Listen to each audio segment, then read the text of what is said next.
If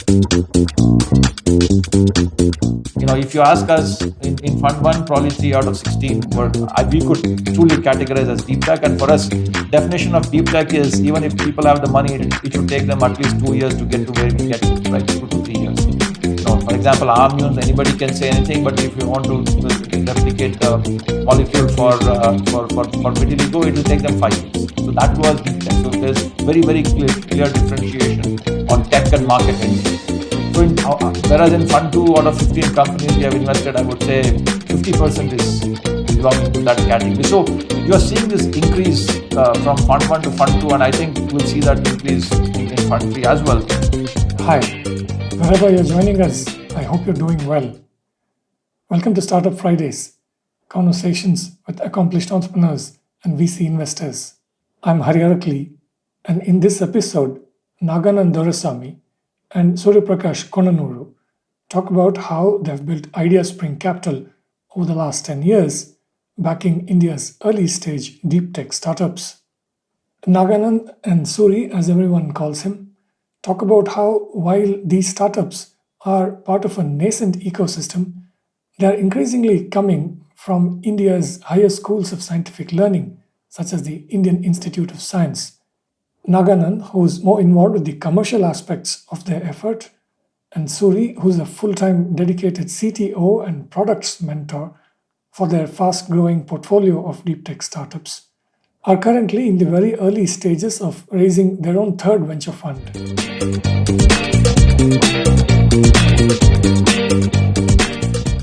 Okay, so Naganand, Suri, thank you so much for making time for this. In a simple way to kick off this conversation, tell us a bit about the origin story of Ideaspring Capital. And along the way, we'll try and capture how you're focusing a lot more on deep tech as well. Yeah. First of all, many thanks for having us in the podcast, and deeply appreciate you giving the time. In terms of the genesis of Ideaspring, first I have to start off by saying Surya and me have been classmates since 8th grade. And then we were through from 8th grade to engineering, we were classmates.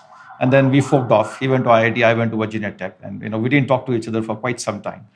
And it so happened that post our entrepreneurial journey, so I have done 3, he has done 3. I was starting to think, what next?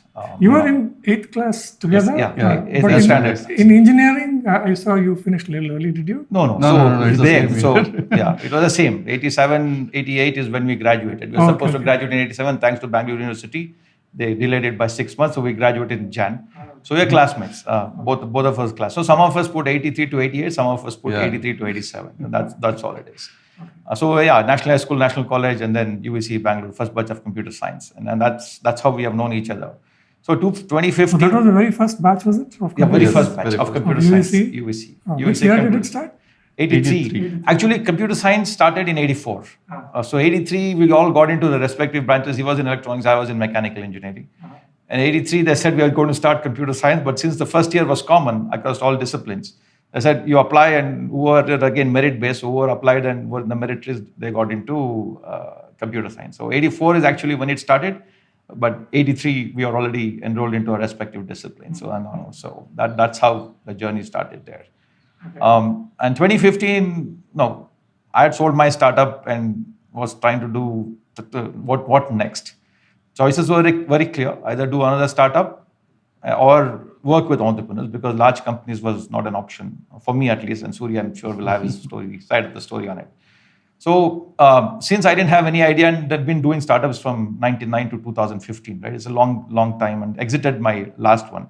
So wanting to do one more was looking very tough, and that's when decided that if we looked at, I looked at what was the evolution that was happening, right? In 2008, 2009, all the B2C started taking off. But one other trend that was underlying was the fact that all the GCCs were having their development centers in India, not only development centers, R&D centers, and that also evolved to actually defining of products, right? So if you look at the GCC, came off with just do design, just do development, and then design, and then architecture, and then product definition, right? So the thought there was, the next phase of startups in India will be in enterprise tech, and followed by deep tech. And all these guys coming out of these GCCs will want a place to start something. Then we said, since we had the US experience as well, because I was in the US 89 to 2005, and 16 years. I thought we can contribute significantly in the ecosystem by not only giving money, but also helping them get to the US market. So our thesis in Ideaspring is, by entrepreneurs for entrepreneurs is one thesis.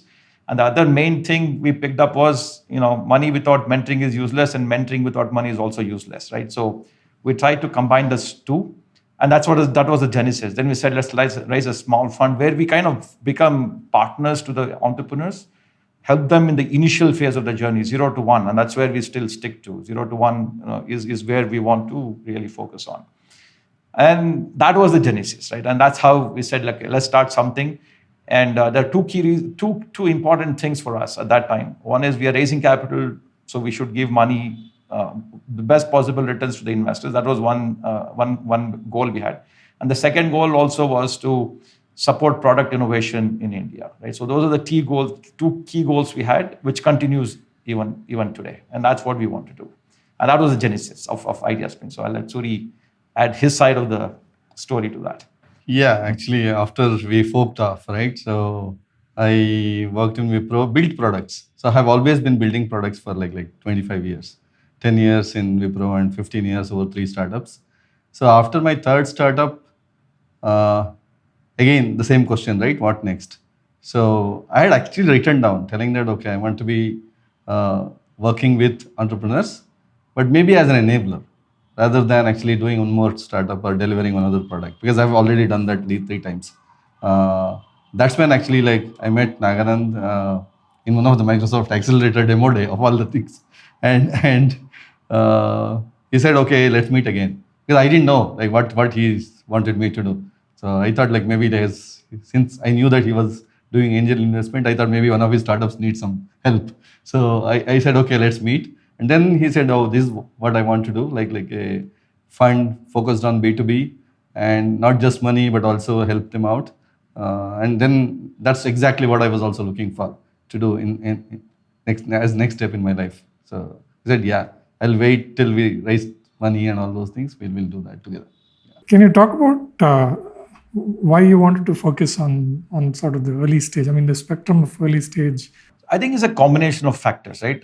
Number one is, since all of us were engineers, founders before, we just get more excited working in the early stage of the company, where the product is getting defined, where the architecture is getting defined, and where your initial set of customers, where the founders are trying to sell, trying to work with them on the product messaging and product definition, what is working, what is not working. I think that phase of the company is what excites us the most, right? And we really enjoy doing it. All of us in the fund really, really enjoy doing that. So that's one key reason why we said, no, we should get involved in the early stage. That is number one.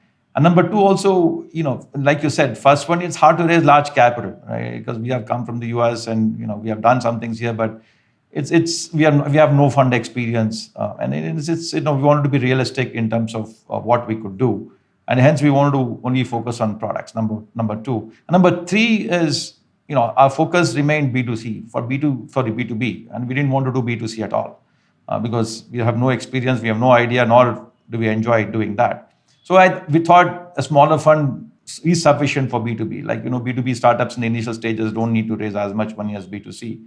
So all these factors contributed to the fact that, we want to get something where the capital required is not a whole lot, where we can bring in our experience, which is in product development, early stage, product definition, and things like that.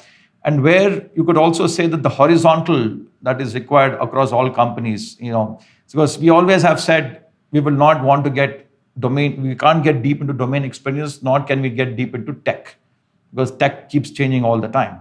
But the broader definition of how do you define your product, how do you architect your product, how do you identify the first set of customers, I think those are the commonalities we could take to all our startups, right? And that's how the focus kind of stayed there. And we jokingly tell everybody, once Excel spreadsheets become important, it's not the right time for us, right? Because there are a lot more people more qualified to take the company to the next levels in their journey. And we really wanted to be recognized and in what we enjoy doing the most. That's the early stage. Let's just capture some basic info in terms of how old is the firm. And I think you've already had 2 funds, invested in 30 plus companies. So just give us a snapshot of that. Yeah, so the other thing I want to add before we move to that is, very, very few early stage funds have a CTO. Okay, and Suri remains and continues to be the CTO because I tell people I've become more techno business, but he is more tech oriented. And I stopped coding in 2005. He stopped coding in 2015. So that is See, like I have always been a 0 to 1 product guy. So take an idea and bring that to vision, right? Bring that vision to reality is what I love doing it. So now I'm trying to see whether I can help others do it. That's that. And the thing is the people needed also, right? During the first phase, the 0 to 1 is very different from, because that's more of product innovation, right? More innovation happens, and after that it's scaling and all that. So, and that kind of fits our thesis. Yeah, coming back to your question, right? So I started thinking about the fund in 2015, saying, okay, this is what I want to do next, because I'd exited my previous company and in 2014, and there was some time to start thinking as to what next. And once we exited, we had some golden handcuff where the founders had to stay for some period of time, and all the founders were all my cousin brothers and brothers. We decided that we'll start till all of us will stay. Although 2 out of 4 had to stay, we said all of us will stay, and one will start getting out one by one after that. And I was the first one to get out because I was the youngest. So that's when I started, 2015, and it took about 6 to 8 months. And during this process, I happened to meet Mohandas Pai in a conference, and I was telling him that we should do. India requires product innovation, product startups, and there are not that many early stage funds. I think we are one of the very early funds just focused on products. I was talking to him, and he said, "Start one. I will give you the capital. I will become your sponsor." And that was like one simple conversation, and Mohan said that it was great, and he's very supportive of, as the ecosystem, and that got me going. That gave the base to say, all right, we have a base, and Mohan said, I'll also introduce you a few people, so you'll get the base capital. Start. That time I didn't know how much we will raise, what will be the fund size or whatever, but we knew that we want to be a small fund because we want to just give 3 to 5 crore seed capital, right? So we started that journey in 2016, and in January is when we got going. First fund was Jan 2016, and that fund was 7+1+1 AIF structure. And so we did 16 companies in that fund, and we were able to raise close to 118 crores, between 117 and 118 crores. Those days it was 18 million, which was very, very reasonable for the first fund. And we had a great time doing that. And as we evolved in our fund journey, then obviously this question of the second fund came, and then second fund then we started in 2021. And initially we said we'll do 200 crore plus 50 green shoe option, but fortunately we got oversubscribed, so we increased it and made 250 plus 50, and we closed the second fund at 265. The main difference between fund 1 and fund 2 being what we give as initial capital, what was 3 to 5 crores became 8 to 12 crores, and total what was 8 to 9 crores became anywhere from 16 to 20 crores per company. And we'll talk more about deep tech and other things as we evolve, but that was kind of the genesis and how we ended up raising capital. Give us a sense of what you're doing today. What kind of companies, sectors you're supporting today? Yeah. See, like Fund 1, we, as you see, like most of our initial investments was in B2B, enterprise tech and software, mostly software focused. As we actually kept looking at startups in life sciences and biotech, because there are a couple of accelerators in Bangalore, right? So we were going there. We were looking at a lot of innovation happening there. And about 3 years into the fund, we realized that we should take part and support some of the life sciences and biotech startups. That's when actually I met Ahamyun folks, introduced through one of my, really again, 25 years of a person whom I know like for 25 years. We were engaged with them for almost a year before we invested. We knew that, okay, like Parul actually comes across very enthusiastic, very passionate about what she's solving. They actually are a drug discovery startup doing a cream for vitiligo, and they have other molecules for anti-immune, basically immune-related skin diseases, right? So that's how we got into life sciences and biotech. But the thing is, the problem for us was our biology knowledge ends at 12th standard. We don't know more than that, right? So we didn't know, and the thesis of the fund is not only to invest but also help them out, right? So we're kind of not capable of that. So that's when we got Dr. Ajit Kamath as an advisor. He comes with about 35 years experience in this domain, and that's how we got into life sciences and biotech. In the second fund, we have invested in about 3 life sciences and biotech startups. So coming to the investments, we have invested across, like if you take the technology-wise, AI, SaaS, and defense, and sector-wise, basically defense, healthcare, and we're sector agnostic. So we have invested across multiple sectors and technologies. In the second fund, we have done a lot more deep tech startups as compared to fund 1, and also quite diverse, including drones, which are our UAVs, I should say, but differentiated UAVs, right? So we're quite diverse in the second fund as compared to first one. Maybe you can add more. Yeah, so look, I think we're very comfortable in software and hardware because we have done it. We have built routers, switches, hardware we are comfortable with. So anything hardware, we are quite comfortable. But if we get into semicon, then that's an area that we're still learning. Yeah. But hardware, software, we are very comfortable with in whatever shape or form. And then we are excited about life sciences because I think there's a lot happening in India in the life sciences space, right? In terms of the government supporting BIRAC coming in, DBT grants coming in, and a lot more PhDs coming in India in the life sciences space. And also to early on, in addition to Dr. Ajit, we also worked quite closely with Dr. Taslim from CCAP, right? And he has been a great help in getting us going in this space. And he's doing a phenomenal job as well. And now we're also interacting with BBC. But Dr. Ajit coming on board, we have a lot more experience. And there's one other person now who is helping us, who is our go-to, is Dr. Bal Ganesh, who is to head AstraZeneca R&D. So now we have built that capability in the fund. We still say, to Surya's point, we have very minimal knowledge and we cannot feed knowledge in this space because it's very deep. But we have a great bunch of advisors who are helping us in identifying and helping us in working with the entrepreneurs on the science part. We do the business part because we understand that quite well. So now, hence, we are saying as a fund, we'll not only look at hardware, software, but we'll also look at life sciences. And we have done four in that space in Fund 2, and then including medical devices. And then in Fund 3, when we start that, we'll do a lot more in that space as well. So we'll define that.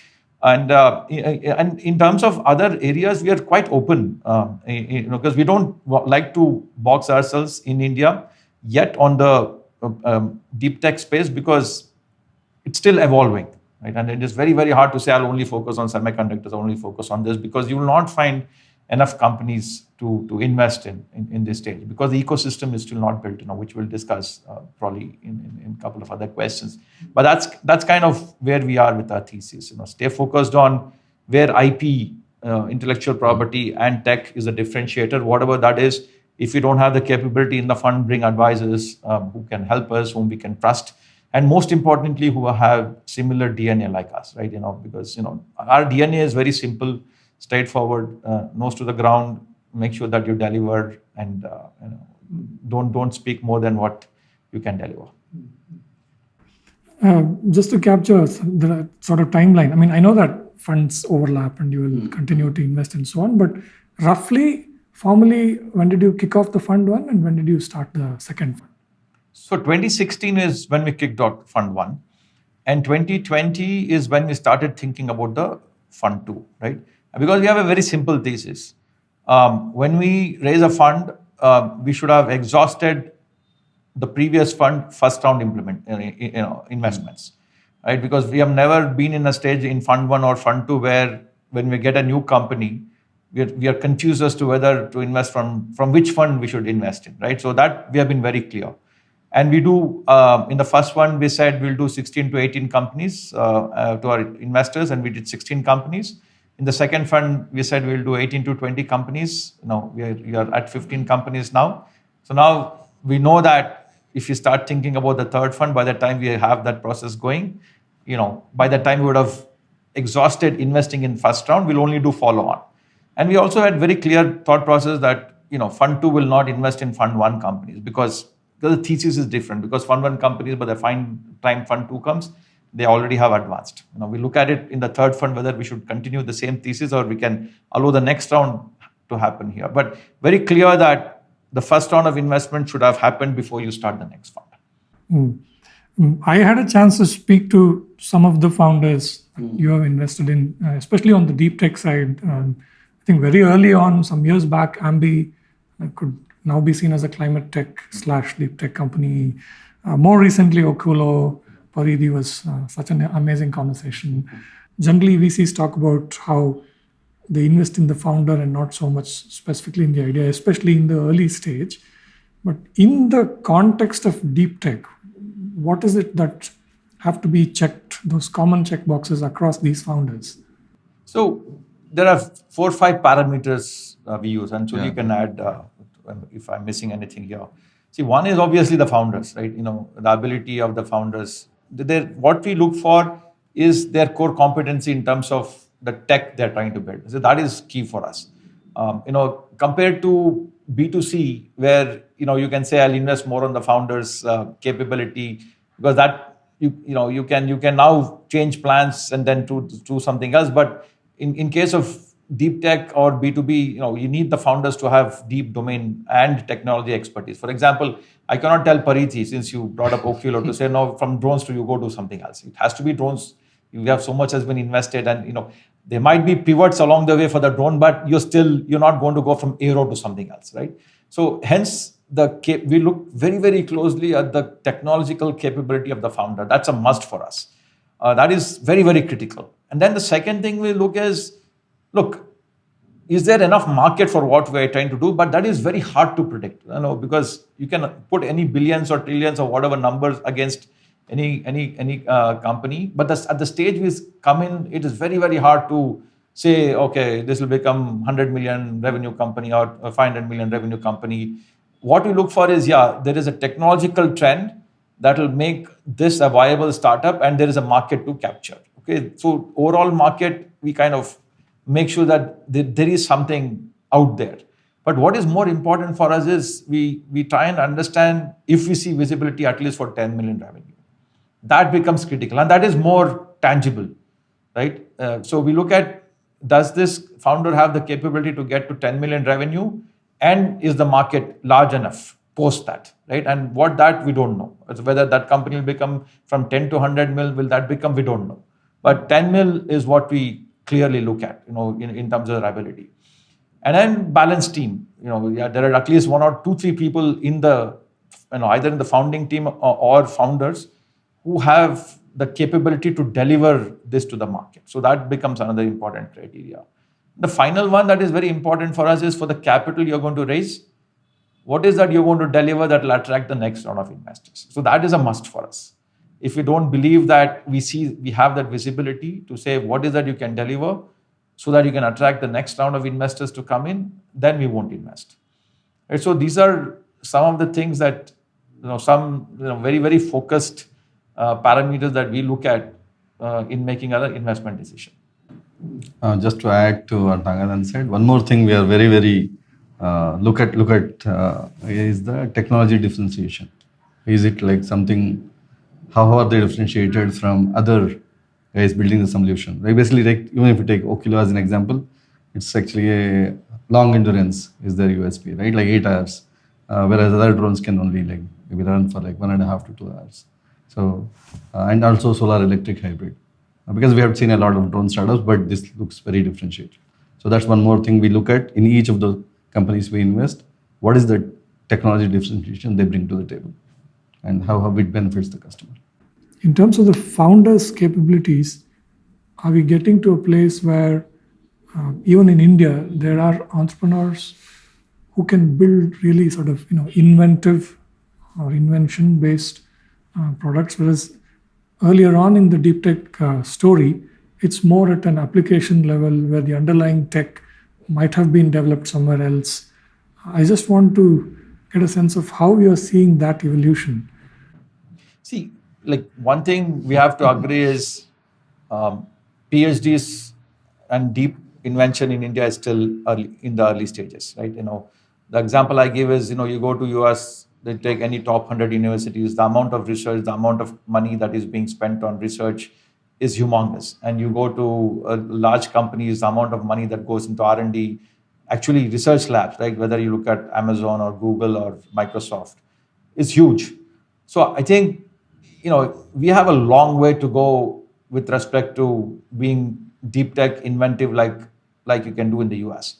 So at that scale, we believe it's still very hard. But given that, are we still finding companies that are inventive? Yeah, there are.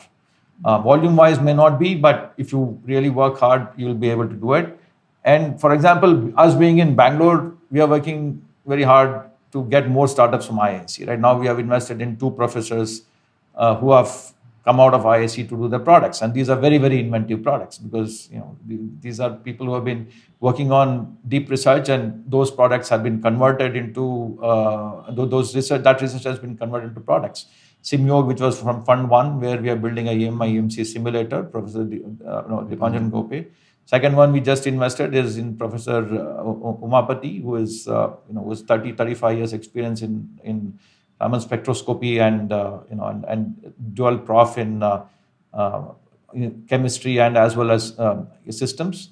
And he's working on building Raman spectroscopy based products. So those are very, very inventive, and you go outside the world, you not find it. A third company we invested in recently is in Dr. Krishna Palan, who used to be a chair prof in RISE, who's come out of RISE to do a startup in India in quantum algorithms, right? Speeding up quantum computation.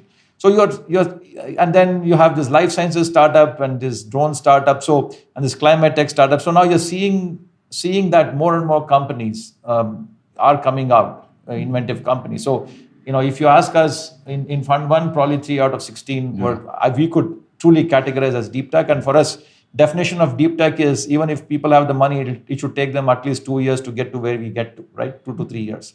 For example, ammunes, anybody can say anything, but if you want to replicate the molecule for vitiligo, it will take them 5 years. So that was deep tech. So there's very, very clear differentiation on tech and market entry.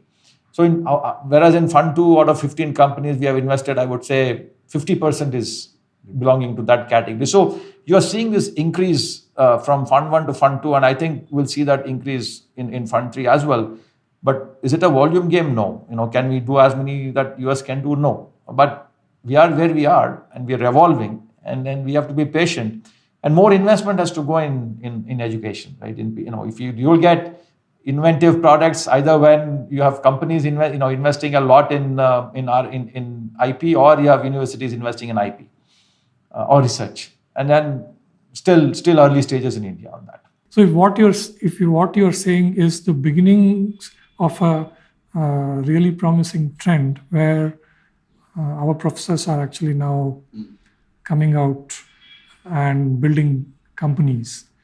I know that in pockets that's been happening for a while.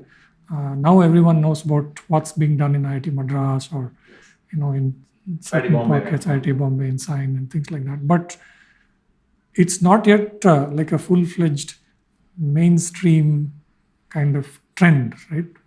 But these examples that you gave me just now look really exciting. Tell us a bit more about what they're doing. Maybe you can start with Simyog. Auto electronics is the area in which they're working. Yeah, so Simyog, they're building, like any product, any electrical product has to go through EMI, EMC, right? For electromagnetic radiation, induction, whatever, because it can affect the working of the parts. So once the product is delivered, they have to go put it in the chamber to see if it is conforming to the standards and one is not interfering with others. But when you actually, at that time, it's too late if they find a problem. So Simyog is trying to preempt that by saying during the design phase, you can actually detect these things. So you save a lot of time on product recalls and so on and so forth. So it's a confluence of science, engineering, and mathematics, and that's what it is. Electrical engineering, what I meant. So the Dipanjan is solving that problem, and we are also working with a very large car manufacturer now to do it at the system level, for the car at the system level. So we are quite optimistic about what the problem they're solving, the problem they're working on, and partnering with some large EDA company in the US now to sell this product along with them. So that's a problem they're solving, and it's a fairly complex problem that they're solving, and that's what. How did you come across this work? So Simyog was introduced to us because I've been speaking in IISc and trying to talk to various profs and doing various things, and it so happened SID is there in IISc, right? Society for Innovation and Development. CS Murli and Nataraj are leading that, and Raj is also part of it now. So we are talking to them, and they said this company exists. And then what excited me the most was educational institution, and Bosch was already working with them at that time. Bosch is also an investor in them. So like emulating what has happened in the US, right? In the US, many things are successful because a professor and the industry and the VC are coming together to actually bring a product to the market. That kind of excited us, and they say we should try that and see if it's successful, and if it's successful, replicate it more. And that's what we have been trying to do with other profs in the institute as well. So we have been talking to a lot more. Another company we looked at very closely, which recently got funded, which unfortunately we couldn't do, is another company called Agnet that is coming out of IISc. So a lot is happening, and I'm sure same is true with IIT Madras also. But I'm talking about IISc only because we are in Bangalore and we are closely associated with them. No, the thing is, like, even when you take Simyog, right? Like, we came in really early. Like, they had done the research, they had algorithms, but they still had to build the product. So, but the conviction that, okay, they have done all those algorithms and we can help them in building the product is what made, yeah. Where are they at today? They have built the product, they have raised their next round. Yeah, and they're working with some of the big names all over the world. Yeah, TI is a customer. TI is a customer for them. So, and Mercedes-Benz is a customer. So who are the LPs who are interested in investing in deep tech in India? So, like I said, in the first set of LPs are all people known to us. Even in the second fund, people known to us, right? They are mostly people who are excited about product innovation happening from India, deep tech happening from India, and we have gotten support from them because everybody knows product innovation in India is in early stage. So most of our LPs are all hence entrepreneurs who have built something, who understand that the next phase will be in the Indian product ecosystem delivering to the world, right? That because our thesis, one of the theses we have is build local, sell global, because the market for B2B in India is still very early. And it was even worse before defense started buying. But now with IDEX coming into play, there's a potential that the defense will start buying from startups. So I think that will be a great catalyst for more deep tech companies to come out of India. So the set of LPs hence we had were mostly people known to us, people who are excited about India, because it's a double whammy for us, right? One is we didn't have any fund management experience, entrepreneurs becoming fund managers. Second one is India is still unproven in the product innovation market, and very hard to say what kind of returns you will get. But it's a lot more clarity now. But in 2015, 2016, when we started, we had very little visibility on it. So it's hence people in our network who came together to fund us. And the other big supporter of us as well as the Indian startup ecosystem is SIDBI. I think what the government did in terms of fund of funds, creating that 10,000 crore corpus, I cannot say how huge it is for the Indian startup ecosystem to evolve. If you ask me, point out one single thing that has enabled the startup ecosystem in India significantly, I would say the fund of funds and SIDBI, because that actually helped us get local capital as opposed to running outside. Because our ability to raise money from foreign institutions was very bleak. So local people like Mohan, who supported us, Mohan Aspai, who supported us, plus Sidbi, who came in with large check supporting us. I think those are some of the game changers that, at least for us, that we have seen. The combination of some of the better understood companies succeeding, I think from your fund one, a few companies did fairly well. So a combination of that plus these, more sort of unknown in areas where, of course, you would have done very strong due diligence, but still these are areas where no company has done anything in India before, probably the one that you're investing in. So do you think as a combination, you're able to give decent returns to your VCs or to your LPs, or do you also find that there is a spirit among some of those who are backing you that I'm affluent enough, I can afford to lose this money, but this kind of science needs to be backed up, backed in India? So, I mean, when we started the fund, we are very clear we are going to give returns, right? We didn't, what kind of returns, we didn't know, right? Whether it is 3x, 5x, 10x, I have no clue, right? We didn't have any clue. And it's hard to predict those things when you start any fund. But there are a couple of things I mentioned early on, right? So we go into those companies with reasonable confidence that the founders know how to get to 10 mil, number one. Number two, even if the founders can't get it, since we are invested in deep in technology and the good team, we always thought there will be a taker for that technology and that team. So even you might not get a great return, but you will get the capital back, right? So hence with that, and then the third one is, since our fund size is small, our thought process is when you get to 8 to 10 million, the company gets to a fork. Whether you go raise a Series B, go IPO all the way, or you find a buyer, right? And we said, if you're at 8 to 10 mil, even if you assume 6 to 10x of your revenue, you are going to get anywhere from 60 to 100 mil.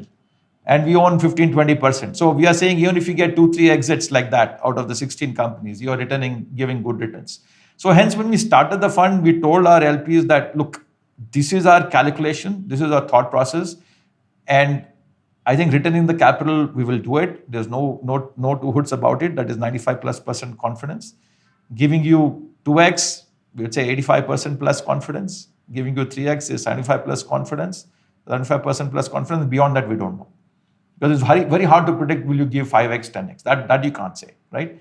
So hence we didn't just go say, no, just give it as a charity, just try it out. But we did tell them that, look, early stages, a lot of unknowns, but we believe there's a game to be played here. And like I said, the two fundamental principles we had: give your best possible return to LP and help product innovation. Only those people that kind of resonated with both this is where we took the money.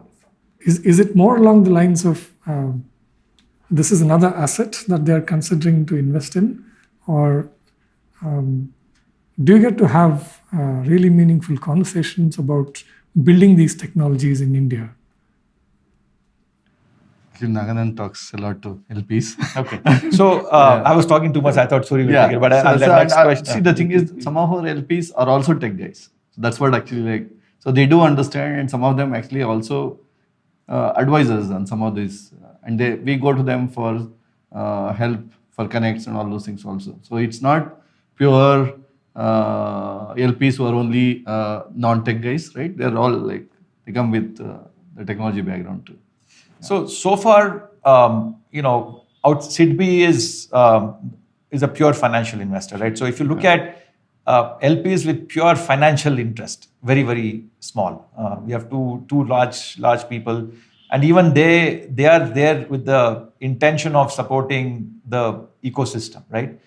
So for the way we have built the fund so far is all the LPs, they're all technologists. We have hardly had anybody with just financial interest.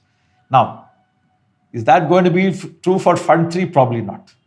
But in Fund 1 and Fund 2, we have not had that issue, because all the LPs we have had have this technology background. They want to see something happen in India. And even if their institution, again, wanting to see something happen in India, right? And they believe that will give returns to them. When we talk again, say 2-3 years down the road, where we have Fund 3 and we have pure financial investors, that will be interesting for us to see what happens at that particular time, right? Because in India, if you look at, like whether it's Rajiv Modi from Saskin, Anand Deshpande from Persistent, or Sharat Sanghi, they're all tech folks, and they're all passionate about what we are trying to do. And then outside of that, we have had Bayrak and also Sidbi, and then we have had one fund also invest in us, and Axel Partners has invested in us as LP, and of course we have done 3 deals with Axel now.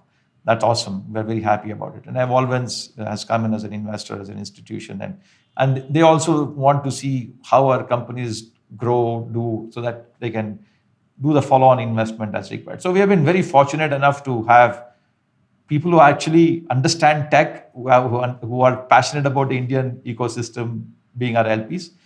And third fund will be interesting for us. That will change because we are thinking of doing a larger fund, and we cannot go to individuals when you are doing a much larger fund. So we'll have to deal with family offices and potentially other institutions who might be just focused on finance, whose interest might be just finance, financial returns. Can you say when you're looking to kick off that process, have you already done it?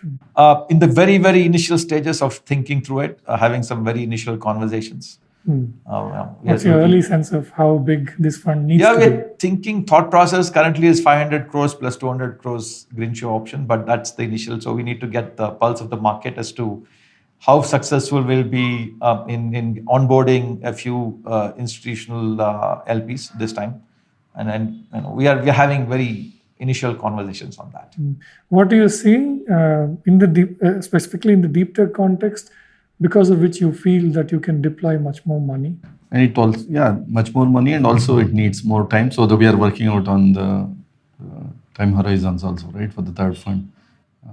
So one of the things that we want to do better in the third fund compared to the second fund is ability to double down more on companies that we believe have outcomes, right? So first and second fund, we have mostly been democratic, and we have been able to invest in only 2 rounds. Right? So first round we invest, and second round also we double down, because what happens is either we exit after first round, or we double down or give money so that we invest with somebody else. And after that, we don't have any capital to invest. What we want to do in the third fund, reason why we are trying to raise more capital, is have another bucket where you can double down on post this first 2 rounds of funding, because currently we have no money to invest beyond these 2 rounds. So that's what we are doing. That's number 1. And number 2 is, since we write 8 to 12 crore first checks, many times if somebody is raising 4 mil, which is 24, 30, 35 crores, we are kind of priced out. And we have lost some opportunities because of our inability to write a larger first check. And we don't want that to happen to us going forward. Give us an example, if you're comfortable, where you thought one of your portfolio companies already had the potential, but you lack the capital to continue to. Like, for example, you take our first round fund. MeHoop currently raised 50 crores, and Armune currently raised, but we are limited in how much money we can put, because our fund size would not support doubling down on more, right? So if somebody has done 2 rounds, they have still not exited, and then they are growing big, you need to have the ability to double down in 2 ways. One is you need the runway in terms of timeline. So the first fund was 7 plus 2, second fund was 8 plus 2, and third fund we are saying is 10 plus 2. So one thing we have learned is you have to have longer cycle, because we are coming pre-revenue. Very, very hard to say I'll exit in 7-8 years, because you're just about seeing these companies hitting their hockey stick kind of growth, and then you have to exit. It is very painful, right?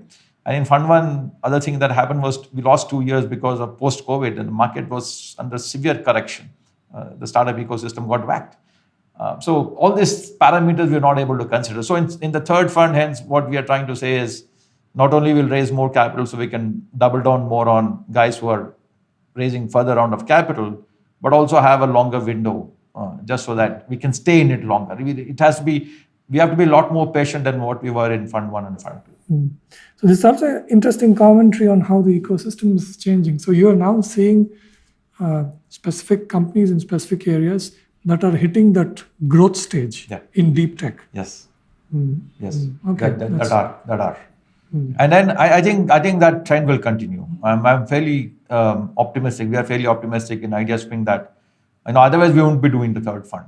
To your question on LPs also, right? There are a lot of LPs outside of India now who say, no, we want to invest in AI, we want to invest in cyber security companies, we want to invest in climate. So there are very, very focused companies, although climate is very generic, if you ask me, and because anything can be bucketed as under climate, in the guise of climate. But there are LPs even outside of India who are looking at India to invest in these kinds of funds that are focused on this. You made an off-the-cuff remark just a little while back saying Naganand speaks to LPs a lot. So that has triggered in my head the following question. What's roughly the division of labor between the two of you? See, we actually work like a startup. So we end up doing a lot of things, but predominantly, so let's assume fundraising is his, identifying companies and investing. Both of us do, but that's so that's one way of division. Other thing is actually after we invest, helping more on the business side is Naganand's responsibility. Helping more on the tech hiring product roadmap is my responsibility. So that doesn't mean that we cross over each other. But that's how the primary responsibility is actually divided. Yeah, and also Arihant is also part of the fund, right? So Arihant and me look at more on the business and growth because that requires a lot of attention as well. And since we come in early on the tech side, and the product features and the product, product roadmap becomes very important. And then the ability to execute on the product roadmap becomes very important, right? So the role of the product manager talking to them, or the role of the VP of engineering talking to them. So Suri does most of those things, and on the CEO side, on the business plan, on the sales side, how is it going? That Arihant and me do more of that, along with the other people in the fund who will help us in these capabilities. But I should say that on the tech side, Suri is the only guy. And on the other side, we have other folks doing analysis and competitive analysis and market analysis. And also when we get a startup that we get excited to invest in, doing all the necessary conversations with customers and so on and so forth. You both did startups, multiple startups, even before the idea of a startup was not glamorous or not well known in India. What got you to take the plunge to be entrepreneurs at a time when everyone else is basically looking at steady jobs and steady paychecks and things like that? I was part of Wipro R&D building products, right? So we were building products either for Wipro or Wipro's clients. So we were doing that, and I would say 92, 93 onwards, Wipro actually became more of a services company. We were still building products though for others. Okay. There was this itch in Wipro to build a product for our own product, right? So internally we built a product, but actually we realized that our group was very different, right? It's a product group, whereas others were doing products for others, right? So as you know, products need a lot of initial investment, right? So whereas the other groups were making more revenues. So we were kind of odd man out, right? So that's when we actually, Wipro said, okay, you can spin off this as another company. And about 12 of us actually decided that, chalo, we'll do this. Yes, it was very tough call because we had a steady job, steady salary, everything, right? But since we came out of the group, it was easy for me. And I've always done startups because I love building products. So it was okay, to take that kind of risk. My mom was scared, but everyone supported. And I got into, as you said, we started a company in 99. And then it became a habit. Okay. You were in your 20s back then when you first... I was about 28, yeah. Okay. Yeah. Which company was this? It was called Alopa Networks. Okay. Yeah, and we got an exit in 5 years, which was good. And then actually came back to India and did 2 more startups. See, once you do a startup, it becomes a habit.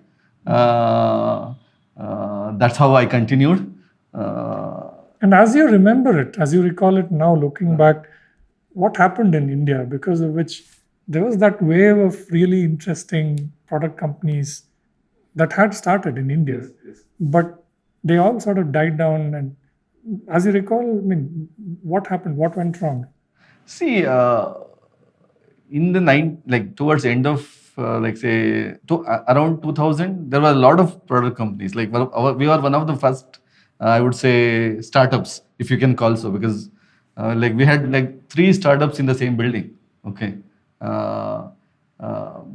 At that time, the biggest problem was for everything we had to go to US. There was no market, there was no money, right? So we had to go to US for everything, and we ended up doing products for the US market, UK market, not for the India market. I think now things have changed, right? A lot, and still I would say, except the market, India market, other things are in place. There is money, there's a lot to improve, but yeah, we were getting there. See, one other thing I would add on the why products were difficult to come out of India is it the market, right? There was no market in India for products, and software products particularly. Hardware was hard in India to develop and deliver, but software products, there's no market in India. And to sell in the US in those days, in 2000 early, before the evolution of the cloud, was very hard. The reason it was very hard was every single customer you went to had a very different environment, right? It could be a Solaris environment, it could be Ultrix, it can be Linux, it could be Microsoft, it could be IBM. And the deployment environment were very, very different. And unless until you were there, it was almost impossible to sell support from here. But if you look at it today, everything is democratized. S3, whether you sit in US, anywhere in India, anywhere else in the world, S3 is S3. The set of services, everything is standardized. Yeah. So selling from India for not very high price software it's almost democratized now. And that's the reason why you started seeing more and more startups come out of India, because you can sell sitting in India, even though the market didn't exist. You could sell in the US market, and you could sell it without having to raise large capital, going to the US, building a great team there, because we didn't know any of those things, right? So I think if you look at the evolution, hence, of where things are today, it is you can work from anywhere, you can deploy anywhere. And that's what enabled us. But if you look at same thing with hardware, it's still very difficult. If you want to sell, you still don't find a whole lot of hardware startups from India that can scale across the world, because there are still a lot of impediments. But if the defense starts to buy and you build enough base here and you get enough money, then you can go outside and sell. So we are at the interesting cusp of very, very, very good things that are. You ever need something the equivalent of how the US Air Force gave this massive order to Texas Instruments in the 60s? Correct. Fairchild Semiconductor got an order from NASA, I think, for the earliest transistors. And I suppose 8 years down. I mean, although the China war probably did trigger some sort of a soul searching on where we were on electronics and hardware, and there was that big policy document and everything. But another thing you have to also consider is we are moving away from globalization to localization, right? Self-capability, self-reliance is becoming very important now. So there is a large trend in the Indian government to say we should be as Atmanirbhar Bharat, right? As self-sufficient as possible. I mean, that's going to be very, very helpful in deep tech. That will be a game changer in deep tech, if you ask me, because the largest buyer of anything is government. And that's why I'm saying, if government starts to buy, defense starts to buy, which has a huge budget, I think that will spur a decent set of deep tech companies to come. And once you get that momentum, then you can go outside and sell, right? And there are examples of that slowly creeping up. Whether it's IdeaForge or whether it's Tonbo Imaging. So I think you're starting to see those things now. For you as VCs, again, as first-time VC investors, you're both hardcore techies, and probably from a VC perspective, you started out with not a whole lot of experience. What gave you the confidence, and what were some of the early mistakes? To Suri's point, he said we are still behave like entrepreneurs. Right? So we are rash, whatever, in saying, okay, we can do it. And the early mistakes, like I said, few mistakes we made. One is the fund size. For a tech company, we should have had fund lifetime. With a much larger lifetime than what we did. That was one. And the second one, which I also tell my founders is, which they also appreciate, saying, no, you should push harder, is we always had a soft corner saying, they're working hard, sales will come, next round will happen, whatever, right? And then, we are pushing, but not pushing hard enough. Now that was a big learning. And when we talked to some of our founders saying, they said, we like that pressure as well. The sales pressure, the next round pressure. So that is the second thing that we have started pushing. And the third is, I think, in general, the ecosystem is improving quite a bit. So the kind of companies we are seeing in Fund 2 compared to kind of companies we saw, they're solving deeper problems, and then the ecosystem is getting better. The knowledge of the founders is getting better, and similarly to us also. And we jokingly tell people that we are old guys but young VCs. So we make our fair share of mistakes, and it's a constant learning process. The way we see it, anything that you do, there'll be learnings from Fund 1 to Fund 2, and there'll be learnings from Fund 2 to Fund 3. And we are very open to that. Like we tell our founders, saying that always be open, listen to the market, learn from your mistakes, don't make the same mistakes again. I think the same set of rules apply to us. We are not any different. And since we have that attitude, it becomes easier for us to survive. See, in Fund 1, sometimes we were not looking at when the technology is going to get adoption. Like we were very futuristic kind of things also. And we were getting very excited by just the technology, right? So now we are a bit more excitement of technology still exists, but also look at other things, right? Like the market and when that technology is going to get adopted by the market. So some of those extra things, which kind of balances out the whole view of the startup, right? So that's something which I think we are doing better now. Yeah. With a bigger fund, with more experience, does it become easier to stick to your sort of core ethos of who you want to back, what feels right, both in your heart and in your head when you're looking at a deep tech investor? Or is there the risk of becoming a little bit more conservative? No, I think we'll not become conservative, right? But needless to say, I don't think it'll get any easier. If at all, it'll get tougher because there are more people doing it, and and so on and so forth. So I think end of the day, our goal is to enjoy what we are doing. We know it'll become tougher, but I think there's a inherent excitement within us, an inherent confidence that this is something that will evolve. This is something that's very interesting, and this is something that we want to play a part in, and that absolutely keeps us going. And we have really enjoyed working with all the founders. We have 31 companies that we have invested in total, and knock on wood, so far our relationship with all the founders has been fabulous. I haven't had any major issues, and you might say you are having it because you're not pushing hard enough. If you push hard enough, you might have issues, but those are the things that we are also learning. But since we behave like entrepreneurs and be with them because we are pulse of all our companies, it's been a good ride, and we continue to think, and we are positive that this will continue. But to your point, I don't think anything will get easier. If at all, it'll get tougher, and we are ready for that. Why you say it'll get tougher? Because when you mentioned that there are more people, as in more VCs? There are more VCs. There are more because like if we are raise bigger fund, right? We have to handle more startups. It's more work. That's fine, but we are passionate about doing that. So.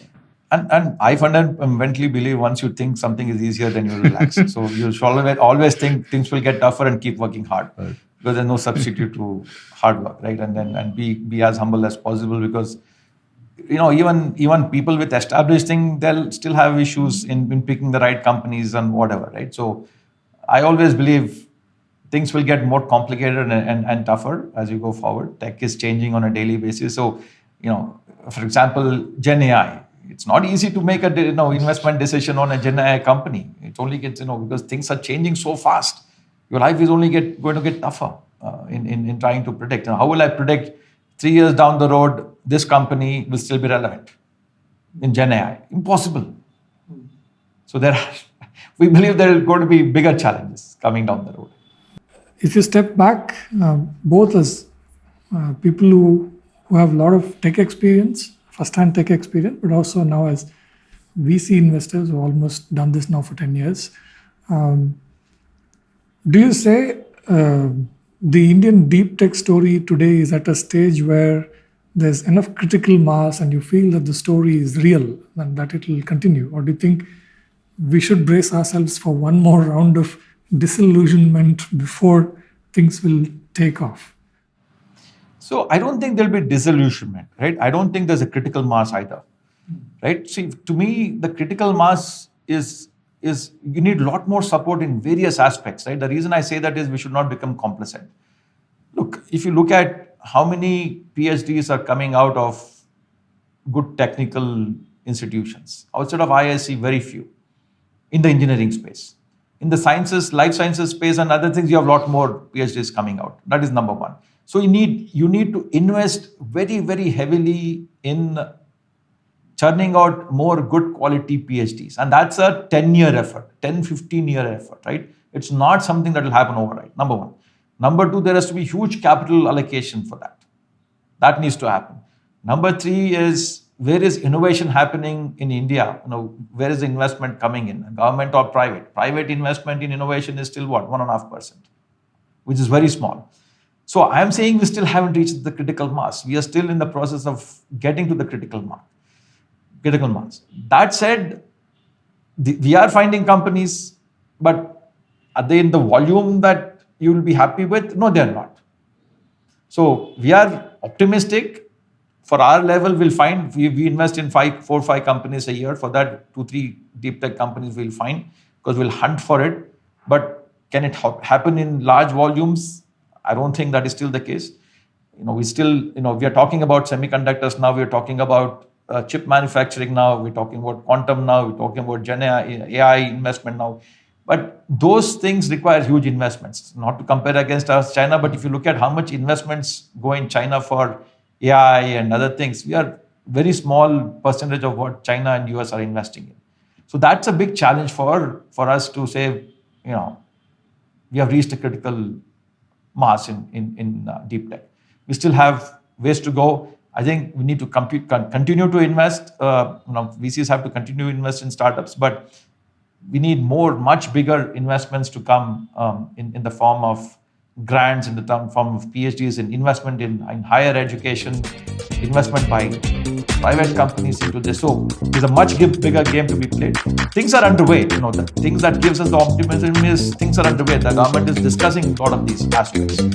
But we need a lot more, right? But we can invest a lot more when India becomes a $10 trillion economy. See, one more thing is it's an ecosystem play finally, right? So there are a lot of investors in the early stage, but we also need a chain, right? Where the other bigger investors also come in and invest in these things, because these things need more money, more time. So that's where I think it's a whole ecosystem play, particularly when it comes to deep tech, because they need more money, more time. So we are still fighting that game. So it's a path. We started the journey, but I would say early stages of the journey in deep tech.